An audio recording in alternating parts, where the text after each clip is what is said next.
Hi everyone, এখন সন্ধ্যা 5টা বাজে। আজকে 5 তারিখ জানুয়ারি মাসের। আর এখন আমি ডাল লেকের পাশে দাঁড়িয়ে আছি। শ্রীনগরে এসেছিলাম দুপুরবেলা একটা কাজে, রাত্রেও একটু কাজ আছে। তো এই যে গ্যাপটা, দুপুরে রাত্রের মাঝখানটা একটু টাইম পেয়েছিলাম, তাই ভাবলাম কি করব, ডাল লেকের ধারে ঘুরে বেড়াচ্ছি। আর আজকের ওয়েদার সারাদিন মেঘলা, দুপুরের পর থেকে বৃষ্টি শুরু হয়েছে। স্নোফলের প্রেডিকশন ছিল, বাট এখনও স্নোফল শুরু হয়নি।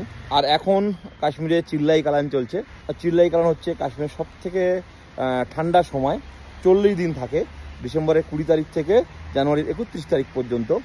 আজকে ডে 15, 15 দিন প্রায় হয়ে গেছে চিল্লাই কালানের। তো অনেকেই এই সময় কাশ্মীরে আসতে ভয় পান। অনেকে আমাকে প্রশ্ন করেছেন যে এই সময় কি কাশ্মীরে যাওয়াটা ঠিক, বা ঠিকঠাক মতো হয়তো ঘোরা যাবে না, তো কি করব, এই সময় কি কাশ্মীরে যাওয়াটা উচিত হবে? তো আমি বলবো যে অবশ্যই আসুন এবং ঠান্ডার প্রোটেকশান নিন। ঠান্ডা প্রতিরোধ করার ক্ষমতা আছে, এরকম ভালো পোশাক পরুন এবং ঠান্ডা উপভোগ করুন। কাশ্মীরে আসুন।